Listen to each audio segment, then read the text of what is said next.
So number 1 is Les Johns. He played 103 games for Canterbury between 1963 and 1971. He played 16 games for New South Wales, 14 tests for Australia. He played in the 1967 Grand Final loss against South Sydney. In his whole career, he only ever got to play in 2 final series. One of them was when they made the Grand Final. The thing with Les Johns is that, along with Graham Langlands, he was considered probably one of the best fullbacks of that era. And when people talk about greatest ever Canterbury fullbacks, people immediately go, oh, Luke Patton, the general. Well, I think Les Johns should get a mention because Les Johns was a fantastic player back in the day. The next player, number 2, is Charles Fraser.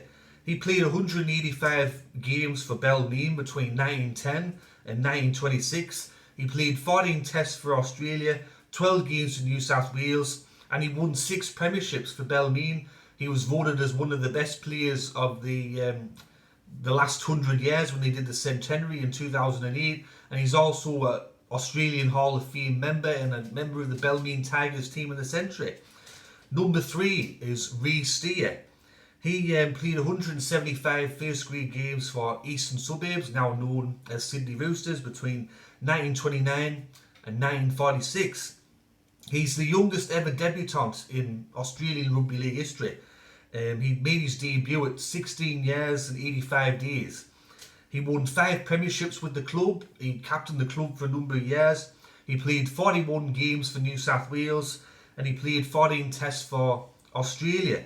So he was nearly, you could see, a first grade player for nearly 20 years there continuously. Won 5 premierships, very impressive. The next player, number 4, is George Treweek. He played for South 120 first grade games between 1926 and 1934. He won 5 premierships with South. He played 7 tests for Australia and 18 games for New South Wales. And he was one of the premier second rowers of the 1920s and 1930s. The 5th player on the list is Jim Craig. Now, Jim Craig, he was described by Dally Messenger himself as the best player that he's ever seen. He played 93 first grade games between 1915 and 1930. He also played a bit of rugby league up in Queensland.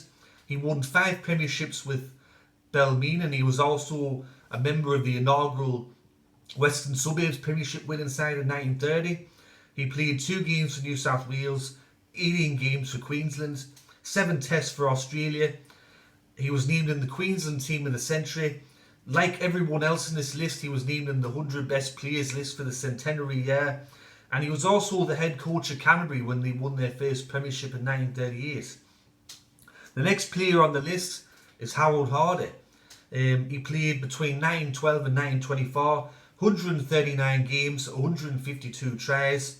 He played 13 tests for Australia, 31 games for New South Wales where he scored 62 tries. He also played 1 game for Queensland. He was the top try scorer in 1913, 1914 and 1918. And he was the top point scorer in 1913, 1914, 1918 and 1922. He won 4 premierships, 2 with South, 2 with North Sydney. In the 1922 Grand Final, he scored 2 tries and kicked 7 goals. And between 1924 and 1973, he was the record try scorer in the New South Wales competition. And he was the first player to actually reach 150 tries.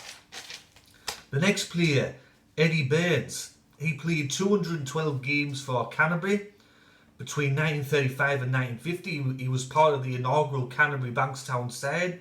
He scored 60 tries for the club as a prop, and he held the try scorer record at Canterbury until 1978. He only played 2 games for New South Wales. He never got picked for Australia for some strange reason, and he won 2 premierships with Canterbury in 1938 and 1942. When it comes to greatest ever Canterbury teams and when they've done their team of the 60 years, team of the 70 years, he's always named there, and he was named as one of the best players in the last century. The next one is Benny Waring. He played 172 matches and scored 144 tries for South between 1921 and 1933. He won 6 premierships with South. He played 23 games for New South Wales and scored 17 tries. He only played the one test for Australia. Don't know why he didn't get further representative honours. He held all the records at South Sydney when he retired. He scored the most tries, kicked the most goals, had the most points. It wasn't until about nearly 8 decades later when Nathan Merritt beat his record for highest tries scored for the club. So, and you also have to consider that back in those days, Benny Waring didn't play as many matches as Nathan Merritt did, and in those days it wasn't a professional sport. He would have had a job in the working week. So, a fantastic achievement. The next player is Arthur Holloway. He played 152 games as a halfback between 1908 and 1920. He won 7 premierships as a player, 5 with Belmead, 2 with Eastern Suburbs. He played 27 games for New South Wales, 1 game for Queensland, 10 tests for Australia. And another handy fact about Arthur Holloway is that he's the most successful coach in New South Wales Rugby League NRL history. He's won 8 premierships. He also holds the record for the most consecutive wins, and he also holds the undefeated streak as well. When he was coach of Eastern Suburbs, they went 35 games unbeaten. And the last player on the list is Seth Blinkhorn. He played 107 games and scored 86 tries between 1914 and 1924. When he was at North Sydney, he played 91 games and scored 79 tries. He also played for South as well. He won 2 premierships with North Sydney in 1921-1922. In the 1922 Grand Final, he scored 2 tries as North beat Glebe 35 points to 3. He played 6 tests for Australia. He holds the record for the most tries ever scored by an Australian Rugby League player on tour. He scored 39 tries in 29 tour matches during the 1921-1922 tour of Great Britain and France.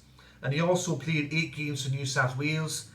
For some reason, he wasn't voted in the North Sydney Team of the Century. I don't know why, but that's my list. That's 10 forgotten players that have played Rugby League in Australia during the New South Wales Rugby League era that have kind of fallen through the cracks and they're not really ever spoken about. I hope you enjoyed that video. I hope you learned something. If you did, please give it a like. If you're enjoying the content and have not yet subscribed, please consider subscribing. I'm at 660 subscribers. And make sure you also check out my social media accounts on Facebook and Instagram.